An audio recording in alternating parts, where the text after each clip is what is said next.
Perkenalkan, nama saya Sarah. Di sini saya akan presentasikan tentang menelaah Undang-Undang Dasar 1945 sebagai hukum negara di Indonesia. Langsung aja kita ke topik pertama, yaitu pengertian Undang-Undang Dasar. Undang-Undang Dasar 1945 itu merupakan konstitusi dan sumber hukum tertinggi yang ada di negara Kesatuan Republik Indonesia.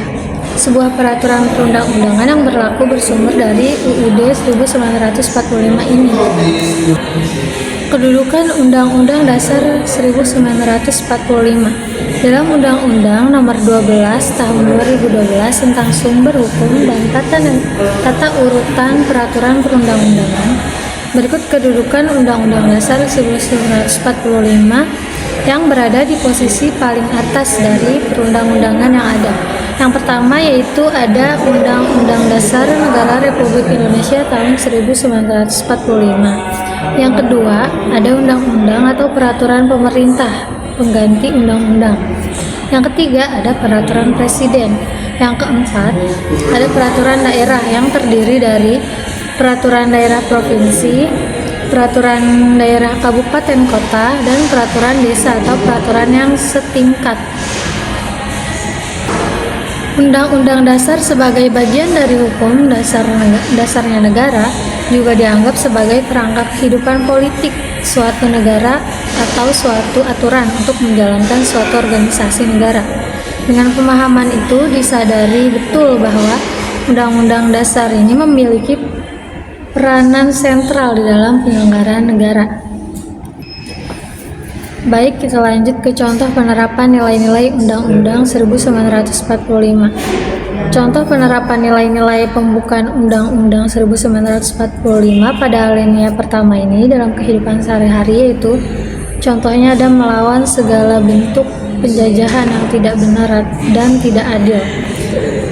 Selanjutnya ada mempertahankan kedaulatan negara dengan bela negara. Yang ketiga ada menghargai dan menghormati hak asasi manusia. Yang keempat ada ikut melaksanakan pemilu sebagai partisipasi warga negara dalam bernegara. Lanjut, contoh penerapan nilai-nilai pembukaan Undang-Undang Dasar 1945 pada alinea kedua dalam kehidupan sehari-hari. Yang pertama ada mengingat perjuangan pahlawan dan tidak melupakan sejarah bangsa Indonesia. Yang kedua ada memperingati kemerdekaan Indonesia dengan ikut upacara bendera 17 Agustus setiap tahunnya. Yang ketiga, pemerintah memenuhi hak warga negara dan melaksanakan kewajibannya sebagai lembaga yang mempunyai wewenang. Yang keempat, warga negara melakukan hak dan kewajibannya secara seimbang. Dan yang terakhir, menjaga persatuan dan kesatuan dimanapun. Lanjut, contoh penerapan nilai-nilai pembukaan UUD 1945 pada alinea ketiga dalam kehidupan sehari-hari. Yang pertama ada melaksanakan ibadah dan kewajibannya sebagai umat beragama sesuai kepercayaan yang dipeluk. Yang kedua, mendukung kemerdekaan bangsa lain.